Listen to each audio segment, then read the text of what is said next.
Panorama group, जो सोचता है वो करता है। लीडर हो, हम केवल एक लाइन में इतना कहेंगे कि इस प्रकार के बयान से बचना चाहिए। मतदान करने वाले जो लोग रहे होंगे उनके भावना को ठेस पहुंचती है इन चीज़ों से, तो समझदार व्यक्ति को इस प्रकार के बयान से सदैव बचना चाहिए। और इस मंत्री जी संविधान के शपथ लेते हैं, बिना जाति धर्म की काम करने की बात करते हैं, लेकिन भाजपा समर्थित जो बिहार में सरकार है उनके मंत्री भूमिहारों को खुलेआम धमकाते हुए नजर आते हैं। हमारे साथ बीजेपी के विधायक पूर्व मंत्री जीवेश मिश्रा हैं। आप कहते हैं बिना जाति धर्म सबके साथ सबके विकास की बात करते हैं, लेकिन आप ही के समर्थित जो सरकार है, जेडीयू के मंत्री हैं, वो भूमिहारों को टारगेट करते हुए नजर आते हैं। कोई भी लीडर हो, हम केवल एक लाइन में इतना कहेंगे कि इस प्रकार के बयान से बचना चाहिए। पार्टी सबकी है, सभी लोगों ने मतदान किया, मन से मतदान किया। जीत हार कई कारणों से होता है, इसलिए व्यक्ति कोई भी हो, मैं इसमें जाना नहीं चाहता हूँ, इस प्रकार के बयान से बचना चाहिए।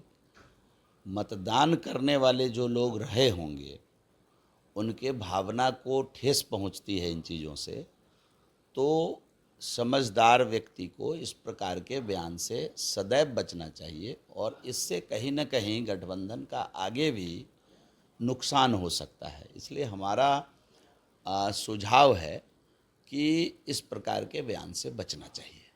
आप भी उसी समाज से आते हैं और बिहार में जाति एक सच्चाई है। मैंने कहा ना कि इस प्रकार के बयान से बचना चाहिए।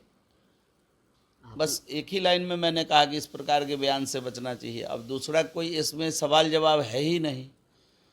बचना चाहिए तो बचना चाहिए। पर आरजेडी कह रही है कि जो लोग आगे पीछे करके मंत्री बन जाते हैं उसके बाद इस प्रकार के बयान देते हैं।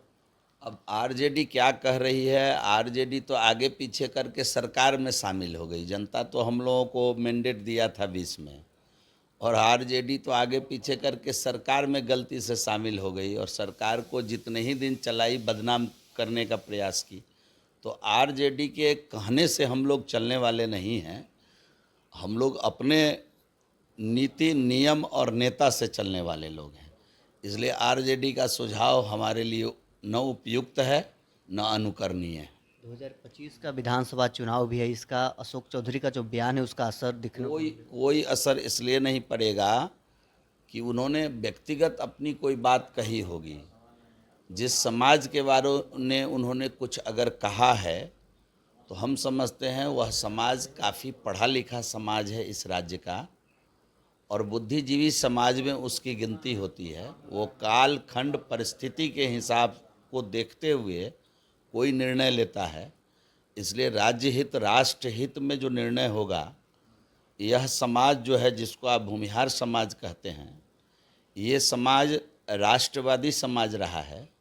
और जब जब राष्ट्र के हित में निर्णय लेने का वक्त आया है, आगे बढ़कर निर्णय लिया है। चाहे देश की आज़ादी की लड़ाई रही हो या आज देश को व्यवस्थित सुव्यवस्थित करने की बात रही हो, देश के विकास की बात रही हो, यह समाज सभी में आगे बढ़कर अपना तन मन धन से योगदान दिया है। इसलिए इस प्रकार की बात कह करके इस समाज को कोई बरगला नहीं सकता।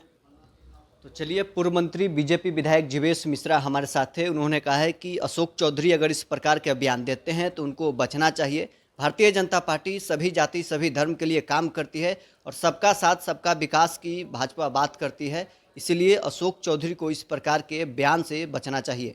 बहरहाल इस खबर में इतना ही। आप बने रहे न्यूज़ फाउंडेशन के साथ। पनोरमा ग्रुप, जो सोचता है वो करता है।